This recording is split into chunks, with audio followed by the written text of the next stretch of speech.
This podcast is brought to you by School Device Coverage, the #1 insurer of school devices in America.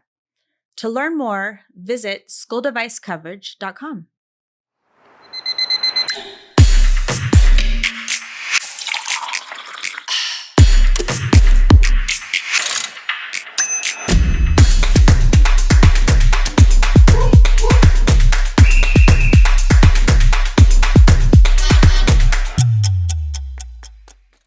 Hey, everybody. Welcome to Risky Business. I'm Kathy Kaler. And I'm Bliss Landon. And we have a fabulous show because we have somebody in the room with us. But before we get started, how are you? I'm good. How are you? Very good. Your hair looks Very pretty good. today. Thank you. You're welcome. As we, must be camera ready now, which is Yes, a challenge. It is. It is. My podcast was very cool. This is cool too, but it's a whole nother level when you have to be presentable. This is true.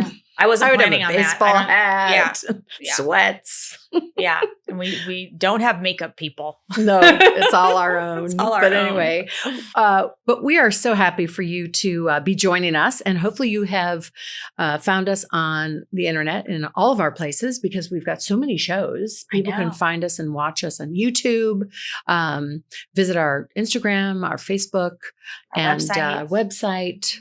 Lots of good stuff. So without any more time, because we have such a lovely person who's sitting in between us, I want to introduce to you our guest today is Jordan Kahf. He is from CPR Repair Stores, Orange County, Riverside, and soon San Bernardino. Thank you. Thanks for having me on the show. Welcome. So, CPR.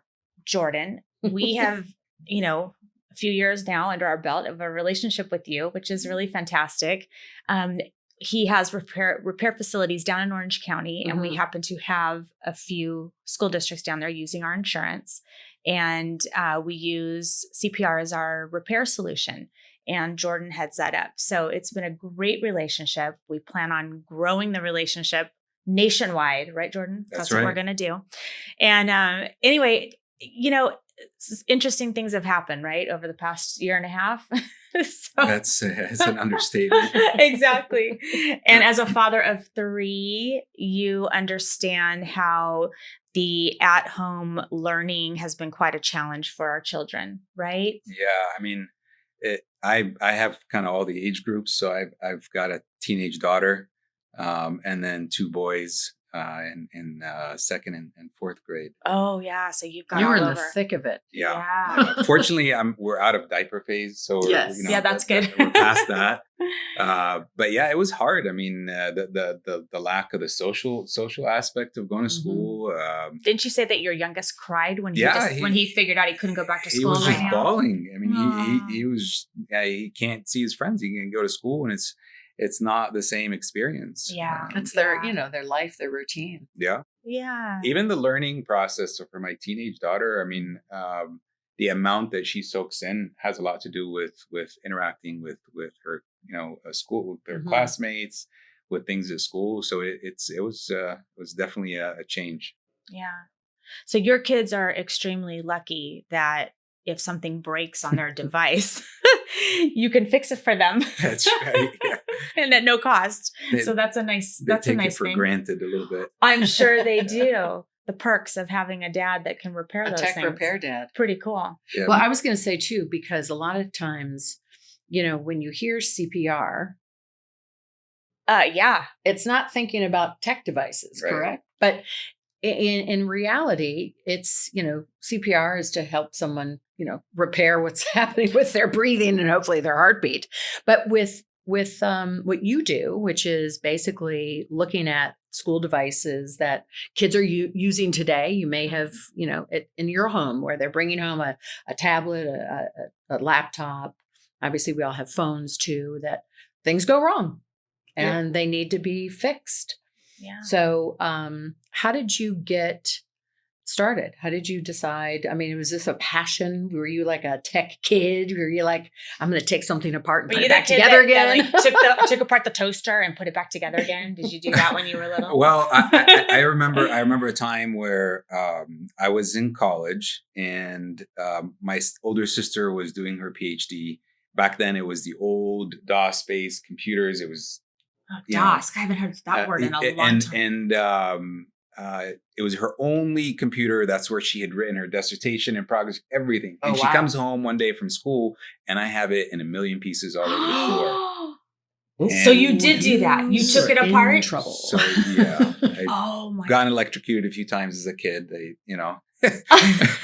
So I've learned what to tinker with and what not to tinker with. But I have a passion for technology and for business. So it's a nice combination. That's a great field for you. That's awesome. So I'm hoping that my son, Tristan, who's 18, just graduated high school, I'm trying to get him a job with these guys. Probably the CPR locations up here, but in Thousand Oaks area. But I'm hoping that he has a passion for that too. But we'll see. Has he destroyed anything at home yet? No, but he hasn't destroyed anything at home, but he loves the computer. He loves games. He loves everything about that. He's not interested in programming or anything like that. So I'm hoping that this will become his passion because it would fit in nicely with the family business. Yes. Yes. And with you guys. So anyway, so we'll see how that goes. But tell us, what have you seen the most during the pandemic? Because for our experience, we really thought, our experience with these devices is going to be better than ever because they're just going to stay at home. They're not traveling back and forth to school. But as it turns out, it's been quite the opposite. We've had more damaged devices this year than we have on previous years. And have you experienced the same? I mean, obviously, you clearly have had the same experience. I think being locked up at home added a certain level of frustration. So you get the oh, really? So we've gotten a higher number of cases where the kids maybe like the frame is actually twisted or damaged. Oh, really? We didn't get as much of that before. But I think also with a little bit of educating the parents, educating the students. Hey, this is how you care for your device. You can put a case on it or a screen protector. Yes. Not using junky charging cables because that can ruin the circuitry inside. There's a lot of things. Talk a little more on that. Because I think that's something we all do even when we're beyond using school devices, which I never use. But, it's sometimes you're at an airport or you are in your car and you left your charger and your phone's dying. What are the really wrong things to purchase and where to purchase them? I mean, do you have a list that you could give us a do's and a don'ts? I think the rule of thumb is if it either is an original Apple charger or cable, or it's a certified aftermarket. Usually the packaging will say made for Apple and it'll have the Apple logo. Okay. The reason for it is there's a chip in the block. There's a chip actually in the head of the charging cable. Okay. And then there's a chip in your device. All of those three things have to communicate together. Otherwise, you're pushing a ton of power that's unregulated, and sooner or later, it'll either damage the battery or the circuitry. Okay.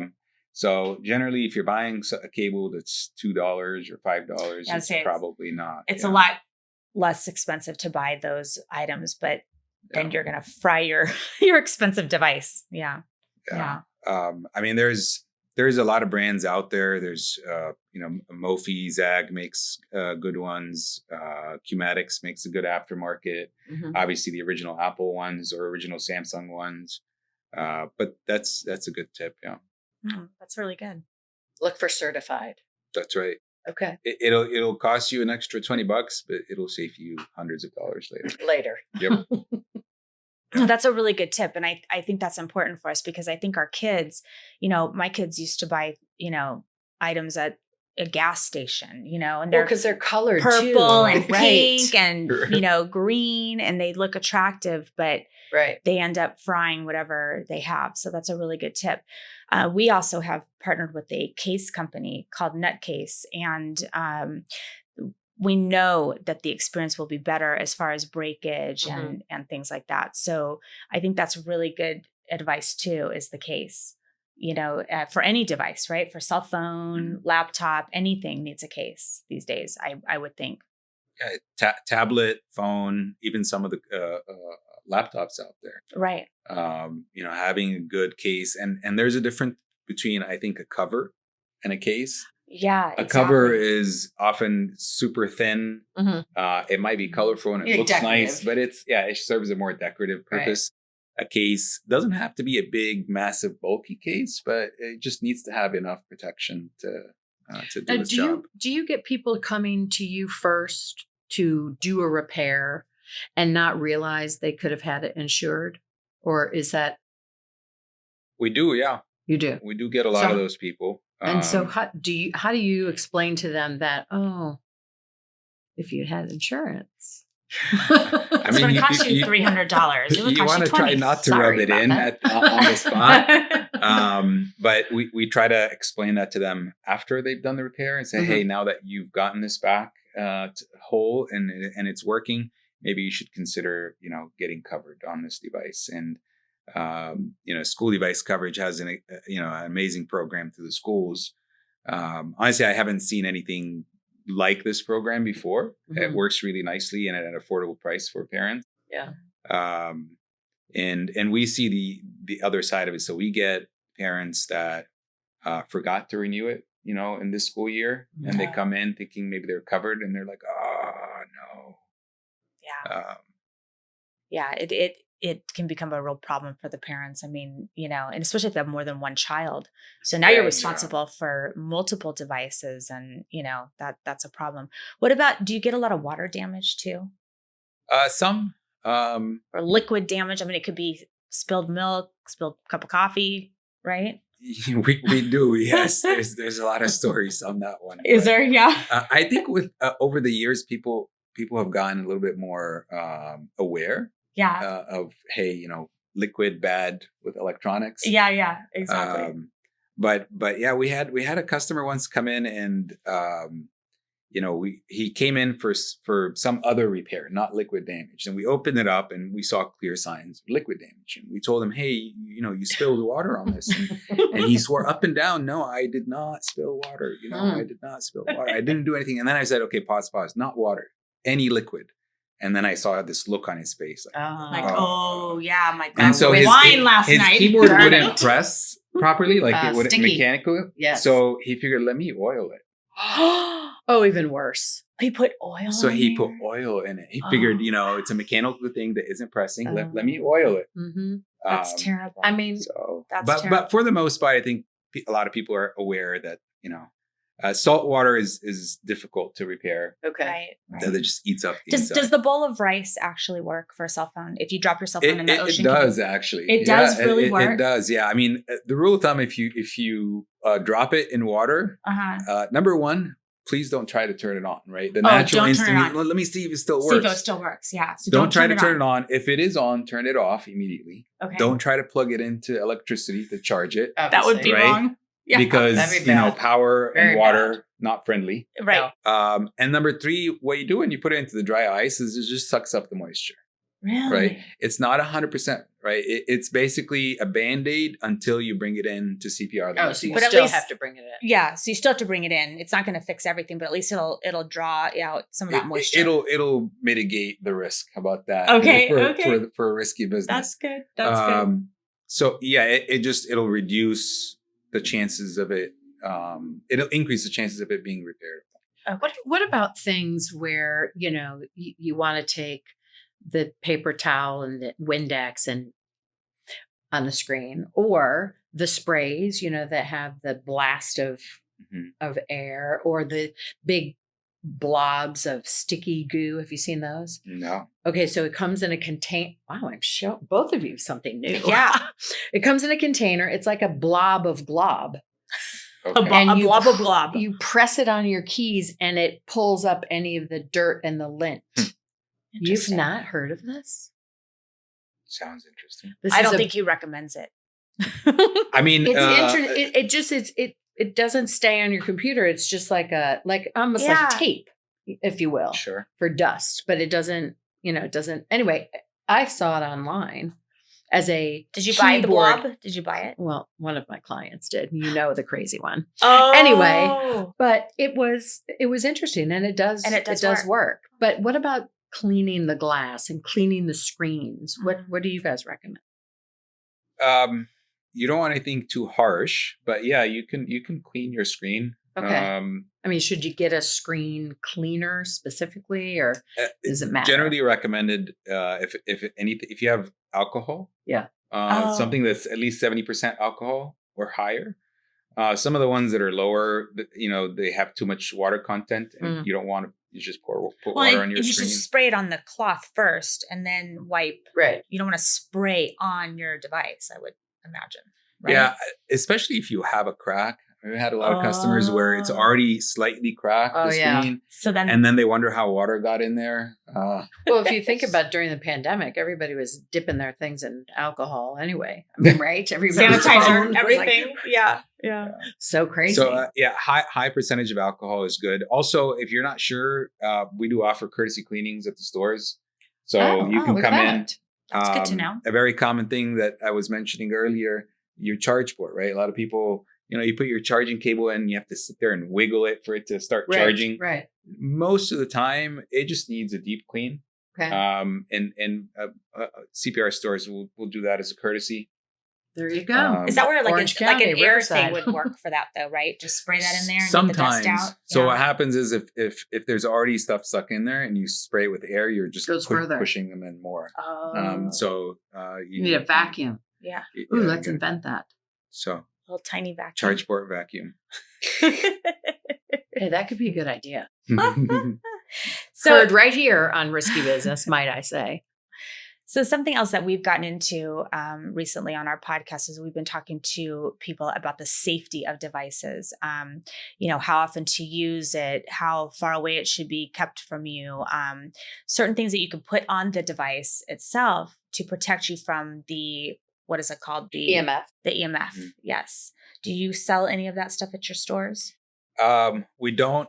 I mean, we're always on the lookout for products as long as, they're scientifically backed and proven. Okay. Definitely would love to see the options if there are any. If you do have an Android device, you can disable the NFC signal on it. NFC is essentially what you can like for contactless credit card for Google Pay or whatnot. Mm-hmm. And it's partly for personal safety, just reducing the signals, but also for security, right?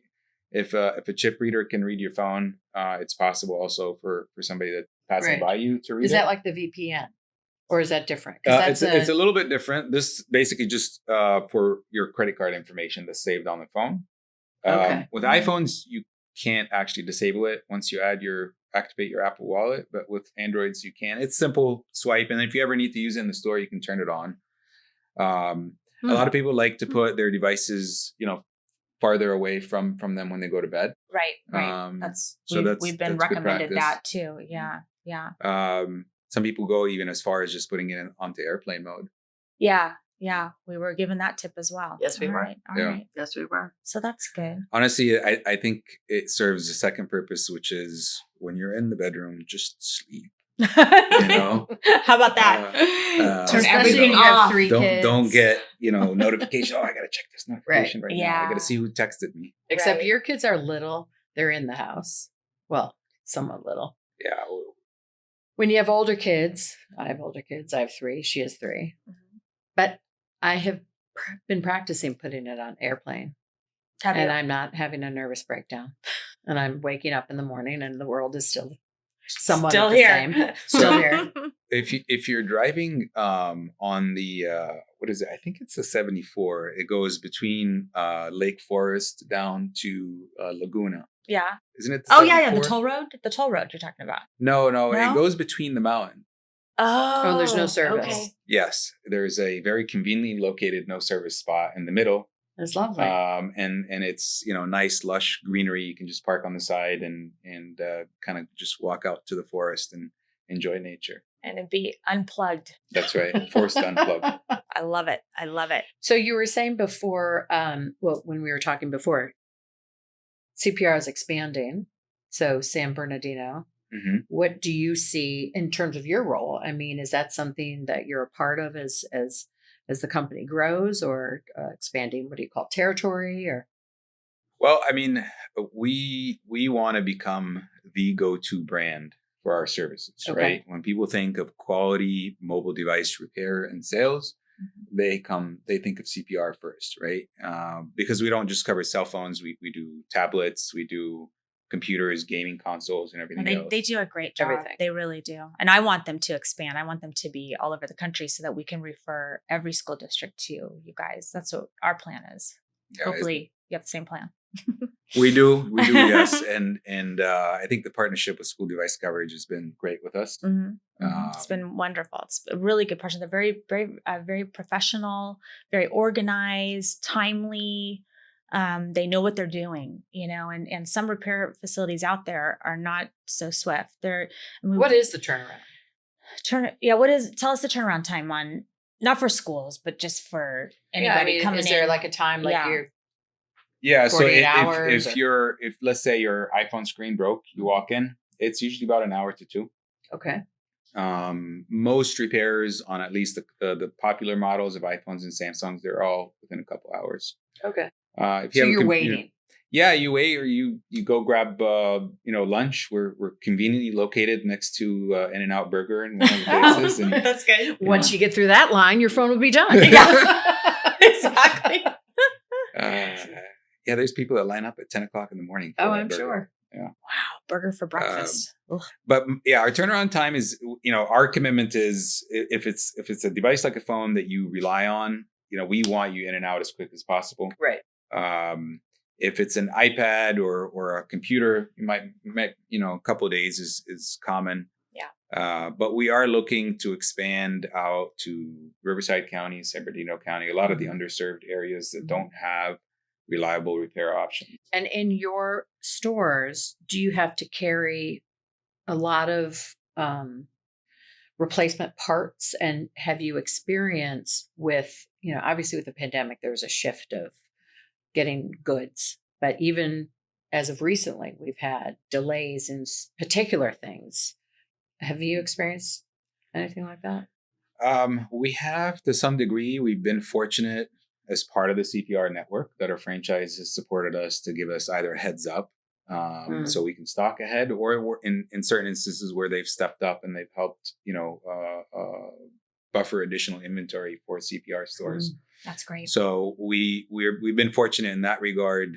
Kind of that's to me where being part of a larger network or the largest network in our industry really came in handy. Yeah, and that really played a part with us. We really had a problem about mid-school season last year, where some of the repair facilities that we were contracted with out of the state, they couldn't get parts, or they got them and now they jacked up the price. So now we're scrambling, trying to figure out how to get these devices repaired and at the same price that we agreed to at the beginning of the school year. Right. And it was kind of a mess for a little while with certain districts. So we worked through it and we got through it, but it was not fun. And that's why I'm excited for them to expand and use their network. I think, being part of a bigger network, they have, they plan ahead, they have a lot of resources, and that's something that, we look forward to doing with them. Talking about planning, and this is for both of you. Kids are going back to school physically, we think, correct? Yes. I mean, I'd say So they say. Yeah.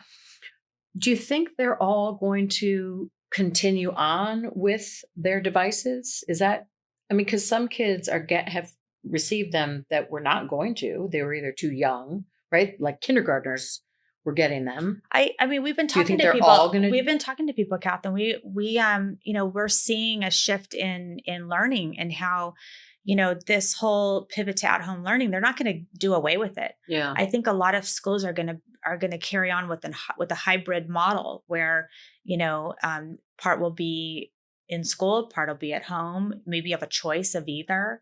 And, and then there's other aspects of things going on out there about, vaccinations and what have you. And depending on what your personal choice is, having an option to stay home might be the best bet for you. So you're going to still need that device. So at the home. device is going to stay in the hand. Yeah. So I don't see them losing it. Maybe the younger grades, maybe they'll end up leaving their devices at school when they go home for the day. They don't have as much homework as like the high schoolers do. Right. But that's my take on it. What do you think, Jordan? I think that a lot of school districts were not yet at the 1-to-1 ratio, and Yeah, COVID that's forced true. them to kind of get there. expedite that process. They Mhm. probably were already thinking about it. I also think that there was a lot of underserved students that didn't have access to that, and Right. COVID kind of forced the district or the community to find ways to get them. Right. I don't think that's going to go back. Okay. Right. Yeah. I think our education and the system that we have in this day and age kind of needs to have one-to-one Right. devices, whether they're in the school or not. Yeah. Yeah. I think so too. And whether they got the CARES Act money or a grant or whatever, they have to use it. So they've made this investment into these devices. They might as well use them, especially if they can do, bigger and better things with them. I mean, that's the plan, I think, is to Right. use them to the best of, their ability and broaden education by using the devices. If in one respect, it's kind of sad that textbooks are going away. But in another respect, this is where our world is going. Yeah. We live in a tech world, and our children have to learn how to do Navigate. it and how to navigate Yeah. the tech world and to learn that way. And because everybody's moving to that, that direction. Yeah, to me, it's very sad when I see a student, a child in this day and age that doesn't know how to open up a browser or navigate or some basic things that most of us take for granted. Right. So there's definitely a gap in there, and I'm hoping that this massive push to one-to-one ratio will help kind of shorten that gap. Yeah, Amazing. I think it's going to. I think it already has, and Mhm. it's going to continue, especially, if the school districts continue to get money to move in that direction. So, Well, awesome. Yeah. Well, we're so happy you came to share all this with Yeah. us. Yes, Thanks we for are. having me. Super. I mean, whether you have kids in school and with a device, regardless, you will have a device. We all are carrying phones. We all go home and have a laptop open, or we're reading a book on a tablet. So things go wrong. Yes. Go to CPR. Yes. If you That's break right. it, If drop you break it, it, drop it off, or need it cleaned. yes. I mean, I feel like I think that I should bring my phone in just for a good cleaning because I've had it for a while and I'm not going to upgrade Yeah. for a while. So a good cleaning would be good. You're kind of Yep. like the diamond store for Yeah. Oh, they're the jewelers. Hey, interestingly, we do have an ultrasonic machine. Oh, look at that. So you can clean our jewelry while we wait for our phone to be repaired. It's perfect. We use it for water damage repair. Oh, do you We really? do, yes, but it's very similar to how you clean your diamonds. Yeah. Oh, interesting. Amazing. Look at Wow. that little Wow. tidbit. Yes. Well, anyway, thank you so much. Yeah. Thank you, Thanks for Jordan. having Thanks me. for coming Coming. by. We really appreciate it. And thank you guys for tuning in today, listening about all things that you might have not known about your phone, your laptop, or your tablet. If you have questions, we can certainly get them to Jordan. And if you have any other ideas or topics for our show, please email us at riskybusiness@coveragequeens.com. And as always, visit our website to see all of our other shows. And we hope we'll see you real soon on the next show. Yeah. Thank you so much. Bye. Bye-bye.